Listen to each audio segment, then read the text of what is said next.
Bullseye with Jesse Thorn is a production of MaximumFun.org and is distributed by NPR.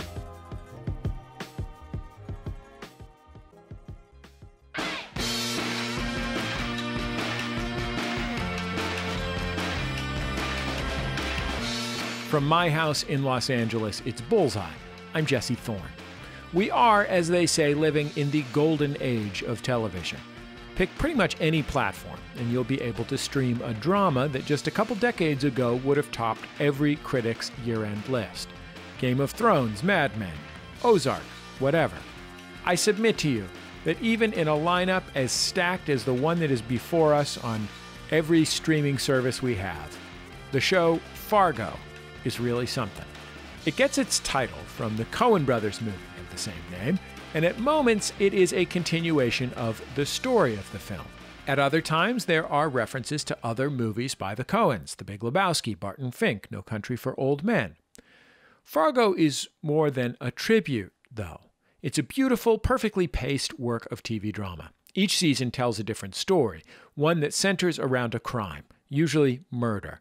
The web around the murder gets more complex, the body count tends to rise, and some things happen that just can't be explained. Maybe it's a UFO sighting, or a man reincarnated as a kitten, or a hitman with an almost supernatural ability to find his victim.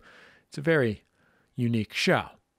Fargo is created and written by Noah Hawley, our guest, and he'll be interviewed by Julie Klausner. Julie is the creator of a TV show of her own, Hulu's Difficult People. Fargo's fourth season kicks off at the end of this month. This time around, it focuses on organized crime in 1950s Kansas City.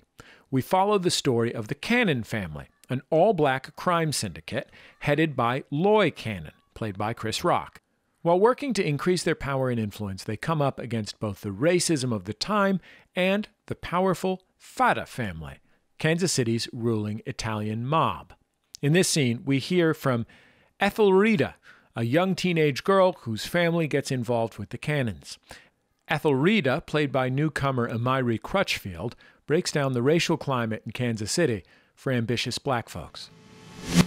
See, the problem wasn't that I was disreputable. What'd you do this time? Punched Dolores Desfarmer with my eye, of course. I was, in fact, a student of exceptional virtue and high achievement.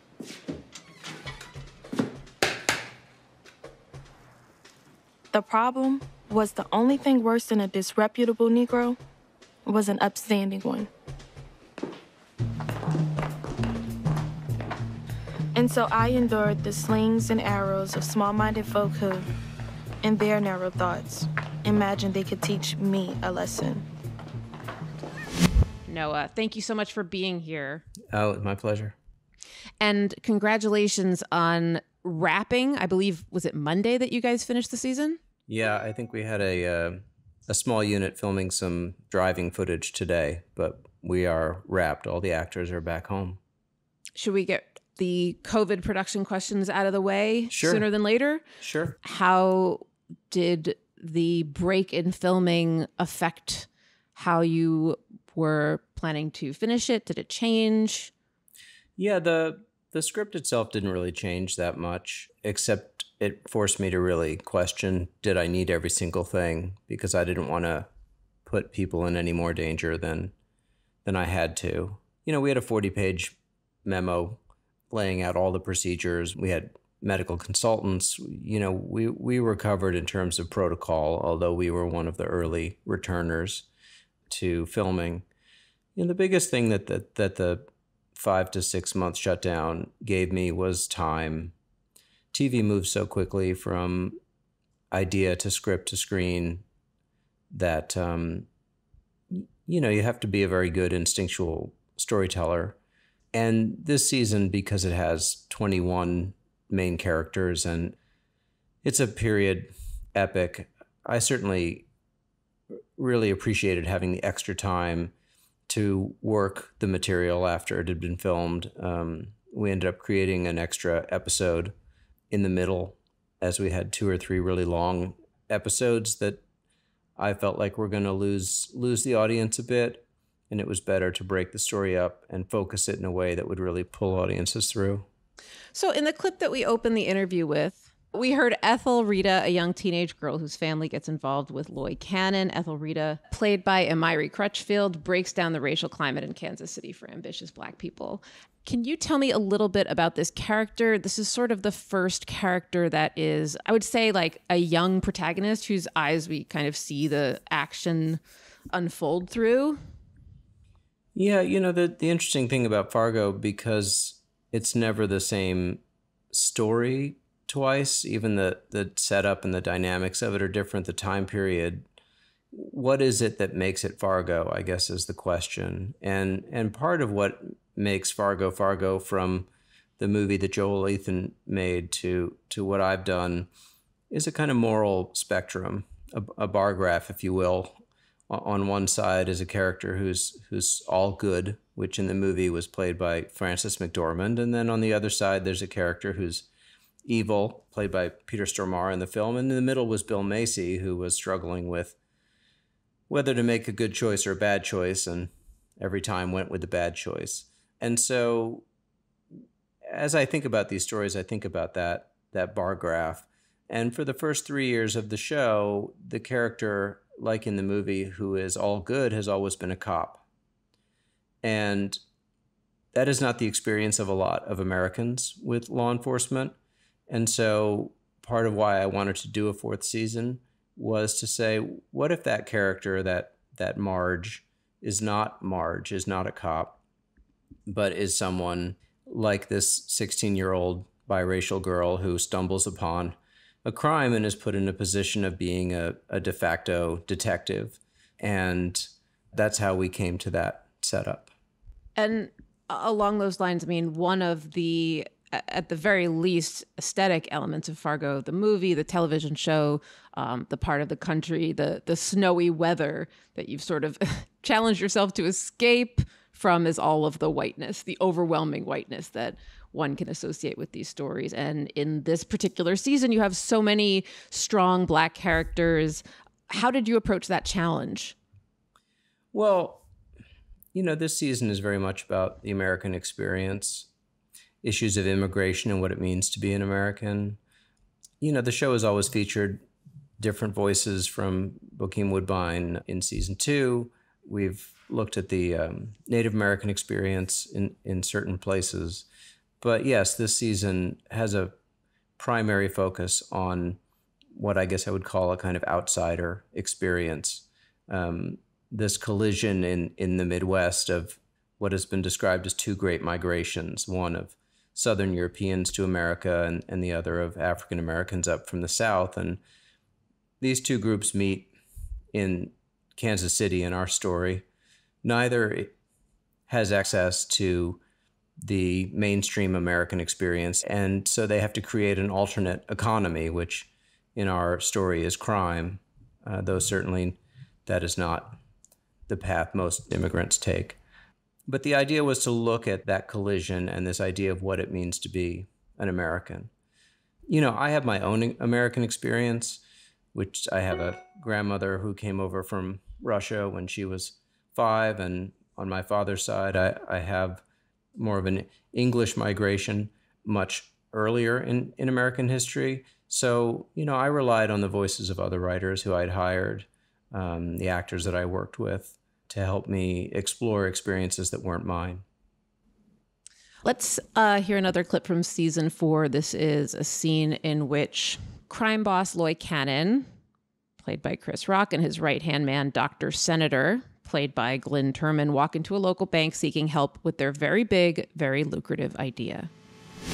I don't understand. If you got your own bank, what do you need us for? Simple. I've already got a customer base. What I need help with is convincing white businesses to take the card as a means of payment so we can expand into your community and then go national. I was thinking a partnership, 60-40. No. No? I'm offering you $1 million idea. $1 billion idea. I'll give you this. You boys have got a hell of an imagination. But the people I see day in, day out, hardworking people, family men, well, they're just not going to spend money they don't have. Mr. Winkle. And charging them high rates of interest, preying on them when times get tough, well, that's just not what banking's all about. Could you just tell me a little bit about your intentions going into this season and what sort of manifested in this scene? Yeah, I mean, I think Fargo, for me, certainly in the last 3 years, has been a lot about the things people do for money. You know, there's that line from the film, and here you are, and it's a beautiful day, and for what, a little bit of money. And so, you know, if season 2 was about the death of the family business and the rise of corporate America, and season 3 was about the sort of post-corporate, weird offshore hedge fund, you know, richness, then, you know, I was interested in going back this year and kind of looking at the original sins of American capital, which are the exploitation of free and cheap labor through slavery and immigration, and the idea that the last person off the boat, you know, does the worst job until they can work their way inside the American experience. You know, what I wanted to show with this scene with Loy is that this is a guy who really is an entrepreneur and a genius on some level, and who in another time period might have been the CEO of a Fortune 500 company. That path was not available to him in 1950, but the ideas were still there. And so to come in and to say, I've invented this financial instrument called the credit card, and then, of course, for the banker to say, no, that's not what banking is all about, to lend people money to let people spend money they don't have. You know, there's 2 jokes there. And, you know, for me, I thought it was a way to show the lack of options that a man like Lloyd Cannon has. This criminal world that he is thriving in is not his first choice. But if he's going to do it, he's going to be the best at it. And on the other side of things, you have people like Lester, Martin Freeman's character from the first season, who seems to have been blessed with quite a few privileges, and it will sort of never be enough for him. Yeah, there's always a moment in my version of Fargo where the worst person in the show says, I'm the victim here. I think it's literally said out loud in the first 3 seasons.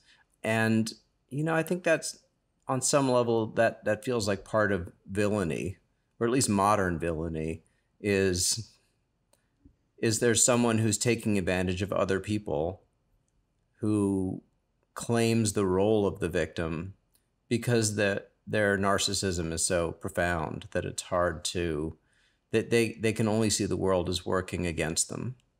I mean, is that a conscious effort on your part, just speaking of villainy, because there's almost a biblical sense of good and evil in a lot of these seasons and in a lot of the Coen Brothers movies, because some of them are, you know, kind of theological, where you have people like Javier Bardem's character in No Country for Old Men, and then you see Billy Bob Thornton in season 1, or you see David Thewlis in season 3, and you think, oh, those people are sort of the incarnation of the devil. And then you see sort of these kind of schmucks on the spectrum who could go either way. And I just wonder, how conscious are you to include these gradations of morality in each season? I think that's very deliberate. You know, one of the things you see in the Coen Brothers films is the kind of recurrence of what I think of as a kind of elemental figure, you know, whether it's Anton Chigurh or the lone biker of the apocalypse from Raising Arizona. There's always some character that may not be human, that may be some sort of vengeful spirit that's blowing through the American wilderness. That was certainly the idea with Billy Bob's character, and also with David Thewlis's character, that potentially Lorne Malvo has always existed. And he's, you know, you would have seen him in 1620 in Salem, and then another picture of him in 1850 in Philadelphia, you know, that he's been blowing through the American landscape. You know, I think we play with this idea in this season, a sort of ghost story idea in this season, the idea that our past haunts us, the things that have happened in this country, the things that have happened to the people of this country, it's all still there in the land, in the buildings, in people's genealogy. So those elements are all there by design. We'll wrap up with Noah Hawley after a short break. Still to come, there's a lot of violence on Fargo. Sometimes it can be pretty gruesome. Noah will tell us how and why he decides to use it. It's Bullseye from MaximumFun.org and NPR. Hey, you like movies? What about coming up with movie ideas over the course of an hour? Because that's what we do every week on Story Break, a writer's room podcast where 3 Hollywood professionals have an hour to come up with a pitch for a movie or TV show based off of totally zany prompts. Like that time we reimagined Star Wars based on our phone's autocomplete. Luke Skywalker is a family man and it's Star Wars, but it's a good idea. Okay, how about that time we broke the story of a bunch of Disney Channel original movies based solely on the title and the poster? Okay, Sarah Hyler's a 50-foot woman. Let's just go with it, guys. Or the time we finally cracked the Adobe Photoshop feature film. Stamp tool is your Woody, and then the autofill is the new Buzz Lightyear. Join us as we have a good time imagining all the movies Hollywood is too cowardly to make. Story Break comes out every Thursday on Maximum Fun. I don't know why I'm using this voice now. Activist Aaron Dorr tells his flock of pro-gun followers on Facebook that he's tirelessly fighting for their Second Amendment rights. But if that's true, why do so many pro-gun Republicans hate him so much? Aaron Dorr is a scam artist, a liar, and he is doing Iowans no services and no favors. Find out on the No Compromise podcast from NPR. Welcome back to Bullseye. I'm Jesse Thorn. If you just joined us, our guest is Noah Hawley. He's the showrunner and creator of Fargo. The FX show is based on the Coen brothers' film of the same name. Its brand new 4th season kicks off Sunday, September 27th. Noah is being interviewed by comedian, writer, and performer Julie Klausner. I wanted to play one more clip, which is one of my favorite moments of season 3, which is this beautiful monologue that Carrie Coon's character Gloria delivers in the season finale. So, I've been trying to decide what to tell you about your grandpa, his demise, the root cause. Well, he wasn't really my grandpa. Listen to me. He was one of God's creatures, same as you and me. And what happened to him, that should never happen to anyone. It was that stoner you said. It was and it wasn't. And I want to say more, I do, but there's violence to knowing the world isn't what you thought. And you're just a boy. I'm 13 now. You're still a boy. You got your whole life to be grown, only a few more years to be young. So, for now, just know that sometimes the world doesn't make a lot of sense. But how we get through it is we stick together. Okay? Okay. Good. Eat your popsicle. And I remember watching that right after the 2016 election. Yeah. And trying to make sense of what I felt. The word violence was the only thing that applied. And I remember thinking, this is such a beautiful adaptation of that speech that Marge has to Grimshaw in the back seat of the car in that movie, which is, you know, a moral person trying to make sense of chaos and not necessarily coming up short, but just sort of acknowledging that her worldview is darkening and moving forward regardless. And I just wanted to know, I mean, you have these moments to translate them. How much of your goals with the show at this point have kind of departed from the goal of representing these moments or themes from the original source material and have evolved into their own thing? Yeah, it's interesting because the more I live in a sort of Coen brothers world, which on some level is a Kafka world, you know, so much of what happens in those stories is kind of laden with irony. But what I found myself thinking in the last few years is that we've ended up in America with irony without humor. And that irony without humor is just violence, right? If you tell a large portion of your population that they have to work hard to become American, but you don't actually give them an avenue to become American in a way that you will allow, what have you created except a paradox? Now, some paradoxes are called jokes, right? But in this case, the joke is on them. And so what you end up with is an ironic setup with no humor to it at all. And that creates a kind of mental violence for people. And so for me, part of the exploration in this season was to continue to explore that idea that, you know, you're asking people to follow certain steps to become something that they can never become, and you are simultaneously judging them for not being that thing you won't allow them to become, and the joke is on them. Speaking of paradoxes, I wanted to ask about how you deal with, there are certain ambiguities in Coen Brothers movies as well as in previous seasons of Fargo that can be very frustrating as an audience member. I'm talking about the end of A Serious Man, even the box at the end of Bart and Fink. Everyone has their own interpretations. I wonder, I've been thinking about this because season 3 ended with a very specific ambiguity that I know drove a lot of people crazy. David Thewlis's character said, this is what's going to happen. Carrie Coon's character said, this is what's going to happen.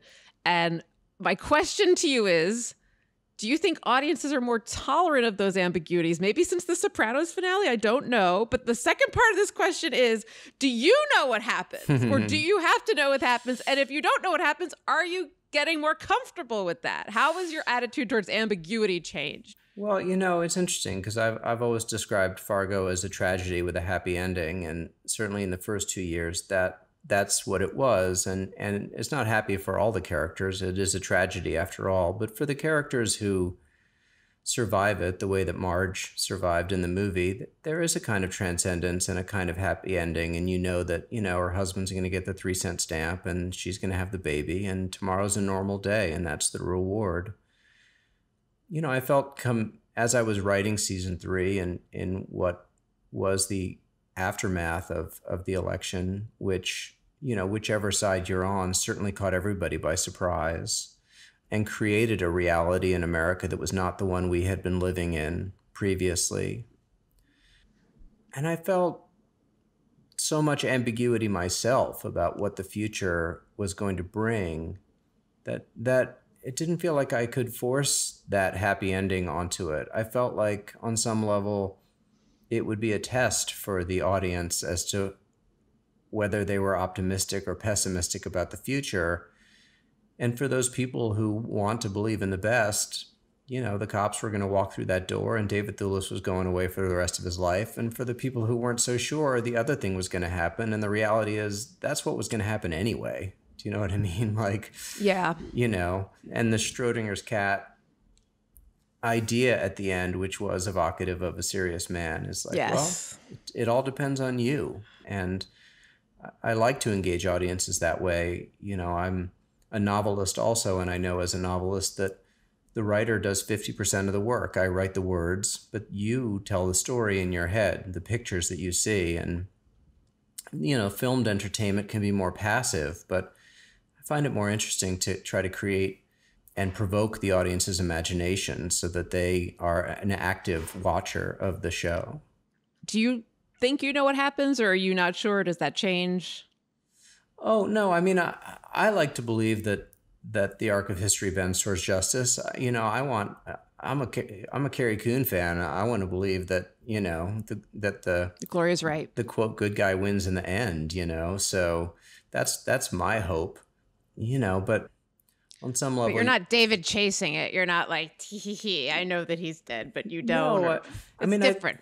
I think the exercise of creating that ambiguity for the audience was an important one. I'm not taking it to my grave. It's not, you know, I mean, you experience the ending of that show. There's nothing that I can do to change the experience of watching it. You know, I like to believe that the right person walked through that door 5 minutes later. What is the show's relationship to the Coen brothers at this point? Are you still looking to their body of work for themes, elements? Are they tonally suggestive? Are they in the background at this point, or do you still watch them for inspiration? Yeah, I do. I mean, the brothers themselves are, you know, are godfathers of this show in a hands-off kind of way. And, you know, I try not to bother them, I guess is what I'm saying. I want them to keep making their movies. But, you know, I had with this first hour, you'll see I had a lot of information to deliver to the audience very early. I had almost the history of true crime in the Midwest to deliver in the first 20 minutes. And I thought, well, where have I seen that done well? And I thought immediately of Raising Arizona, in which the first 10 minutes of that movie is all information delivered to you in this almost perfectly complete, montage vignette of Nick Cage telling the story. I'm H.I. McDonough, and he tells you everything that you need to know. It's comedy in and of itself. It's sort of brilliantly scripted, filmed, and edited. And I thought, well, that's a good way in. So, for Ethelrita Pearl Smutney, this is her history report, and she's telling both her own history and the history of crime in her city. And it became a way, which I used to more dramatic effect, but it became an inspiration for how to solve a problem. Right, at least structurally. Yeah.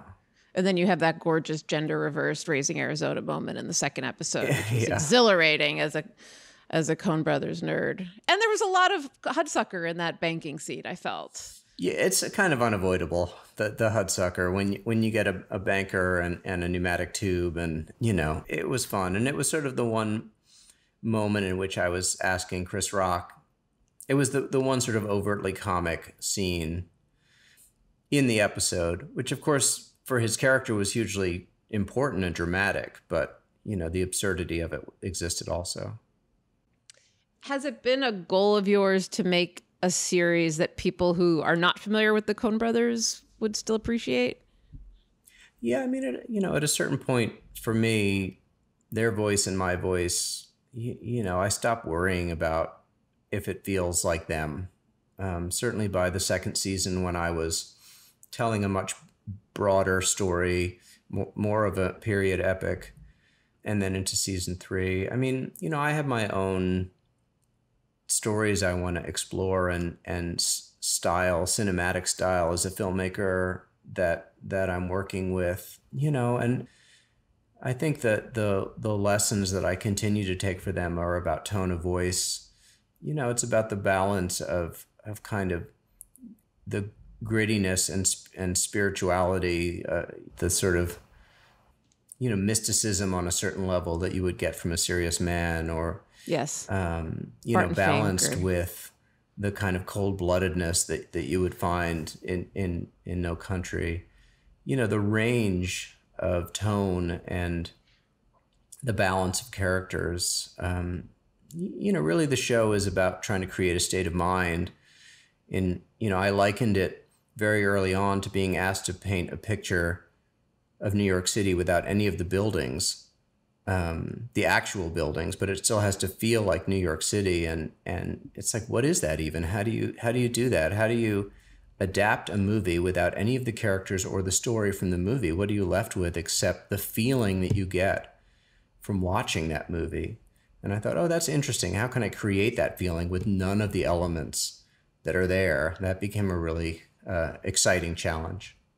There are some in Coen Brothers movies, as well as in the series, moments of violence that sneak up on you, and they're so outrageous that sometimes they're funny, or sometimes they're almost like, they're so harrowing that you can't even sort of feel the emotion around like the loss of it as much as you're just sort of trying to recover. I mean, how do you balance that with the tonality of things like more nuanced character monologues and plot stuff? How do you balance that, I guess? The thing is that Fargo is a crime story. There's no way around it. And so every year that has to be one of my main focuses is the crime to it. And what I appreciate about the Coens' violence, especially in the movie Fargo, is just how shocking it is. Yeah. It's always unexpected and very graphic, and almost more graphic than it needs to be.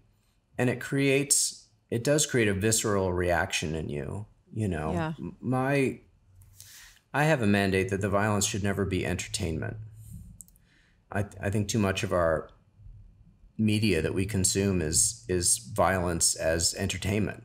without pointing any fingers, it's just not what I'm interested in. I'm more interested in creating a large cast of characters who you feel empathy for and who you know are on a collision course. And when that violence comes, you think you wanted it, but now that it's here, you don't like it. There are some very specific moments, in season 1, Glenn Howerton's character was this guy named Don Chumph, who was just kind of a buffoon. Oh, who seen on the exercise bike? Yeah, who Billy Bob was just sort of using and abusing. And it was like a cat with a mouse. He staged this death scene for this guy where he taped him up. He fired some shots out the window. The cop showed up. He set a tripwire. He set this whole elaborate, almost operatic execution for this guy. And I think in the beginning of that sequence, you think, oh, Billy Bob's this trickster, this mischievous character. This is really fun. But there comes a moment in that sequence when you realize the inevitability of what's about to happen, and the fact that poor Don Chumph he's just an idiot. He's not, he doesn't deserve this. Where I think it starts to sicken you a bit as an audience member, and I think that's important to have that transition to go like, I thought I wanted this, but I really don't want this. And I think that it was one of the first movies I ever saw which presented me with what appeared to be a hero, or at least a protagonist, who I had to realize over time was actually a despicable person, And I've had these conversations. I remember in the second season having a conversation with Jesse Plemons,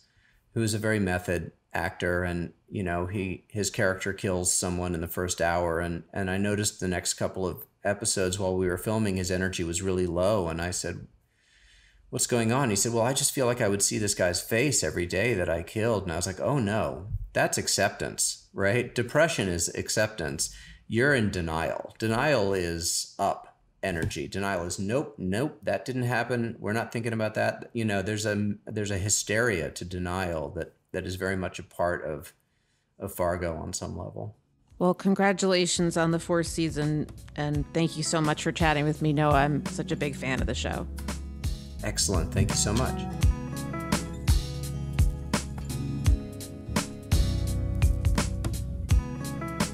Noah Hawley, folks. Season 4 of Fargo premieres on FX this Sunday, September 27th. Julie Klausner, our interviewer, has a podcast of her own. It's a very funny comedy and interview show called Double Threat, which she co-hosts with our friend Tom Sharpling. Julie is also the creator and star of one of our other favorite TV shows, Difficult People, a comedy starring her and Billy Eichner. The two play struggling actor-comedians who aspire to make a name for themselves, but probably don't deserve to make a name for themselves. You can watch it on Hulu. It's really, really funny. Julie is supremely brilliant and talented.